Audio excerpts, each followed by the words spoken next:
في حي الهرم سنة 1997 عيلة قررت تنقل لشقة جديدة في عمارة لسه مبنية، لكن محدش كان عايز يسكن فيها قبلهم. ما تنساش الاشتراك واللايك وتفعيل الجرس. كانوا فرحانين بالسكن الجديد، بس بعد كام يوم بدأت الحاجات الغريبة تحصل. الأب شاف ابنه الصغير بيكلم نفسه وهو بيبكي. لما سأله بيكلم مين، قال له البنت اللي شعرها محروق. الأم بدأت تصحى تلاقي حروق بسيطة في جسمها.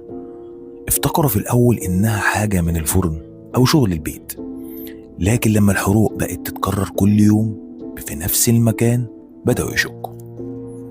جارهم في الدور اللي فوقهم سمع أصوات صريخ بالليل، نزل يطمن عليهم، لقى الشقة فاضية.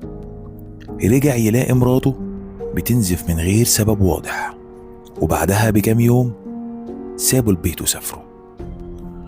لما بلغوا الشرطة ودخلت الشقة لقوا آثار دم متجمد على الأرض، وفي تقرير الأمن اتقال إن العمارة مبنية على أرض كانت مدفن جماعي من زمن الحملة الفرنسية، وإن السكان اللي جم قبلهم كلهم سابوا الشقة من غير ما يبلغوا السبب. لحد النهاردة الشقة دي محدش بيسكن فيها، والمكان لسه موجود. لو عديت من هناك بص فوق، يمكن تلمح البنت اللي شعرها محروق واقفة بتبص من الشباك. لو عندك قصة مرعبة احكيها لنا في الكومنت، وما تنساش السبسكرايب واللايك علشان الرعب ما يقفش.